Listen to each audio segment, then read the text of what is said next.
இந்த வீடியோ பார்க்குற எத்தனை பேர் உங்கள் லைஃப்பில் நான் பெருசாக ஏதாச்சும் அச்சீவ் பண்ண நினச்சிட்டு இருக்கீங்க, ஆனால் எதையுமே அச்சீவ் பண்ண முடியாமல் இருக்கீங்கன்னா அதுக்கு முக்கியமான ஒரு ரீசன் உங்கள் கம்ஃபர்ட் ஜோன். கம்ஃபர்ட் ஜோனில் இருக்கிறது ரொம்ப சேஃப் அண்ட் செக்யூராக தாங்க இருக்கும்.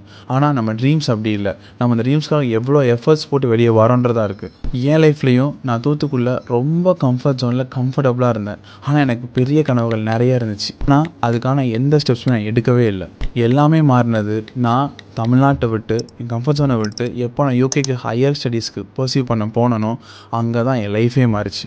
அங்கே தான் லைஃப்னால் என்னென்னு நான் புரிஞ்சுக்கிட்டேன். ஸோ அங்கே நம்மளை பார்த்துக்கிறதுக்கு யாருமே இருக்க மாட்டாங்க. We have to cook for ourselves, we have to clean our things.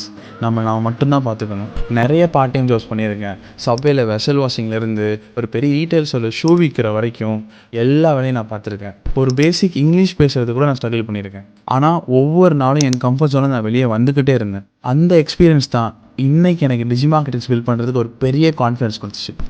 நம்ம லைஃப்பில் நமக்கும் நம்ம ட்ரீம்ஸ்க்கும் நடுவில் பெரிய ஆப்ஸ்டக்கிள் ஃபெயிலியர்ஸ் இல்லை, மணி இல்லை, டைமும் இல்லை. அது நம்ம கம்ஃபர்ட் ஜோன் தான். அதை விட்டு ஒரு ஸ்டெப் வெளியே வந்து பாருங்களேன், நம்ம லைஃபே மாற ஆரம்பிச்சிடும்.